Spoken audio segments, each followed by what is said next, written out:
Now I have more rules. However, look over on our passenger side. You are seeing our cheetah. And oh my gosh, there's a dog in there too. No, I did that on purpose. I'll explain why in just a second. I do want to go over another rule that we have. Whenever I'm at a complete stop, like I'm at right now, feel free to stand on up to get a better view. I just ask that you sit back down once we start moving again. Alright, so why would we have a dog there with our cheetah? I want us to think about fight or flight. For that cheetah, what are they going to choose? Talk with your neighbor. They're going to choose flight every single time. They're good at it. But in human care, even though we're bigger than them, we want to let them know, hey, you don't have to flee every time. So sometimes we do pair them with dogs who are super comfortable and confident around us humans and act pretty much as an emotional support animal for that cheetah, letting him know, hey, it's okay, you can relax. Now our dog Ray, I think, is doing a great job at calming down Ruxa there, because Ruxa looks very, very relaxed at this moment. Now, as cute as our cheetah and dog are, we're going to keep going. We've got plenty to see today. And at the base of our hill, you're going to see some of our common giraffe. But I kept driving anyway. Why did I do that? We're actually coming back to this area at the very end of our tour, so we will have another chance to see all these friends. Now, as we're driving past, I'm going to finish off those rules real quick. If you guys drop anything overboard, that's not a medical emergency, but keep track of where you dropped it. Let us know after the tour, and we'll do our best to retrieve that for you. And lastly, I want us to be aware of our volume throughout the rest of this tour. That means putting your phones on silent and being aware when you're talking to your neighbor. If we're too loud, two things can happen. Either the wildlife is going to walk away, or I'll have to drive away, and I really don't want to do that. So just keep that in mind. Some of our wildlife have very good hearing. Now that that's out of the way, look over on our passenger side. These are greater flamingos. Now if you're looking at them and you're like, why aren't they as pink as I remember?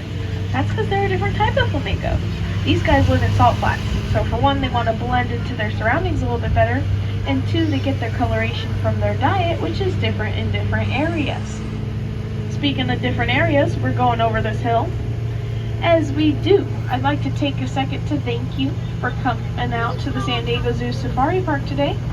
By entering one of our 2 front doors, you are helping us in our mission to create a world where all life thrives. Majority of our time throughout the rest of this tour, we also have our African forest area. It'll show we're all connected and can coexist. And then lastly, we're going to see our Southwest hub. That one focuses on our California-Mexico region, showing that conservation can even start in our own backyards. Now, before we dive into our African savanna, I want us to look on our passenger side for the next couple of minutes. Right now, we're passing by some native plant life. We'll be talking about that in a little bit. Next up, it's kind of a hard angle. Kind of underneath that shade at the top of this hill to the left are some Grevy zebra. But you know what? This angle, it's so hard to see them. We're going to keep going, and fingers crossed we'll see some more zebras in a little bit here. Next up is going to be our bird marsh. Right out the gate, I'm seeing some of our East African crowned cranes. They're the ones with the yellow feathers on the top of their head walking away. Some of my personal favorite birds, actually, because they mate for life, and the male does a dance for their partner every single sunset, which I find to be adorable. Rumor has it the more they know each other, the longer that dance gets. Giving you guys some competition in your relationships. But I actually want us to focus on our friends at the top of the log there. Those are African vultures. They are known as a keystone species. Raise your hand if you've heard of that one before. Okay, a couple hands shooting up. Awesome. For those of us that don't know, keystone species means that that particular wildlife or plant life is super important for its entire ecosystem. So in one way or another, it's going to do something unique that helps out everyone around them. These guys do so by eating something called carrion. That's pretty much expired wildlife that nobody else wants to eat, but that can lead to diseases, making them a very good cleanup crew for their African home. We have our own version here in the Southwest. They're called turkey vultures, and they're going to help out their wildlife, like our peninsular pronghorns here on the passenger side. These guys live in the Baja California area. There's only about 200 of them left in the world. I want you to pay attention to their coloration. That tan is not only going to help them blend into their surroundings to evade predators, it's also going to help them with something called internal body temperature regulation. That's just a fancy way of saying staying cool on hot, hot days. We'll see some more examples of that over on our driver's side. I want you to look. Yes, there's a squirrel nearby. I see a couple of you guys looking at that. Yeah, but I want you to look at the palm trees, the trees that are surrounded by rocks. Look towards the right of that. We're looking on our driver's side. Oh. In the shade, you're going to see some two little small ones, and then right behind them, a bunch of our ellipsin waterbuck. Those two small ones are ellipsin waterbuck. Those are babies that are 1 month old. Super cute. But if you look at the group as a whole, if you can look really closely, it's going to be hard to see from here. They actually have really shaggy coats. That's going to make them great at swimming.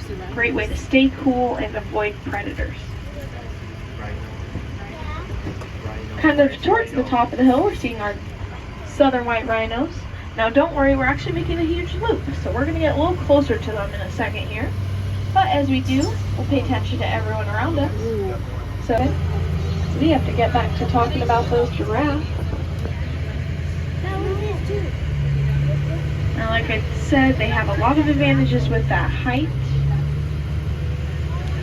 One of them being they're able to eat from the leaves above instead of the grasses below. That eliminates the need for competition with all the grazers around them. They're also going to have a very good vantage point. They're going to be able to spot a predator from up to 1.5 miles away. And when they do, they're going to give everyone around them a head start. That has earned them the title Watchtowers of Africa. One that's 1 month old and a baby boy that's 2 months old. Very cute sight to see. It's a funny name. Yeah, taking a dirt bath. And I want to give you guys a heads up as we climb up this hill. I cannot make any complete stops, but there are still going to be friends over on your driver's side. So help out your neighbor, point out what you see. I also recommend maybe get your phone or camera ready now. It's just a name. Pass by anything, because again, I won't be able to stop. As you guys do that though, I'm going to talk about those giraffe again. So we called them the Watchtowers of Africa. But if they're watching out for everyone else, who's watching out for them? At the moment, not many, but you guys can from your own homes. If you go over to this website called wildwatchkenya.org, again, wildwatchkenya.org, you're going to help out the Kenyan scientists get a better idea of how many giraffe are out there and what resources they need more of, because they've grasses below. Now look, there's a lot of wildlife that are coming up right next to us over on our driver's side, so that means let's keep our volume to a minimum. If we're too loud, I will have to keep going. You can stand on up once we come to a complete stop. Just do so slowly, because there's a lot of different types of eyes that are here. We don't want to spook anyone. Alright, go for it. No zebras, actually. This is pretty close for the zebras. I don't usually see them this close to us, which is awesome. Now, I was just mentioning how almost everyone blends in. Of course, there's exceptions like these zebras right here. They instead have black and white, which are like the neon colors of Africa. So why would they stick out like a traffic cone? Well, they're actually going to use it to their advantage in a different way. It's called disorientation camouflage, where they hang out in big groups and look like one big blob that you don't want to mess with if you're an African predator. We also have our rhinos. Now, for time's sake, I'm kind of going to do a rapid fire for these rhinos. I actually encourage you to stand on up if you'd like, because there's some characteristics I'm going to be pointing out with them. So first up, look at their ears. They're moving around. That's because they have awesome hearing. You're up to 2 football fields away. Trade-off is their eyesight's not that great. They can only see about 10 feet in front of them. So no, they're not seeing you right now. Next thing, of course, is their size. These guys weigh a whopping 5,000 pounds. And with that size, their head weighs 1/5 of their body weight alone. So 1,000 pounds. So look behind the ears we were just talking about. You're going to notice a bump or a ridge. That's all pure muscle from every time they do have to lift up those heads, making them natural grazers. just meaning they eat from the grass below. Zebra. Now our zebra's not loving that we're so close and that they're in this new area, so we're going to slowly keep on going. They have a really cool defense mechanism, something called pronking, where they jump up into the air as high as they can as a form of intimidation because they're showing off their agility and their strength. Pretty cool. And we're seeing again our southern white rhinos over on that driver's side standing up, roaming around, grazing or eating from the grass below.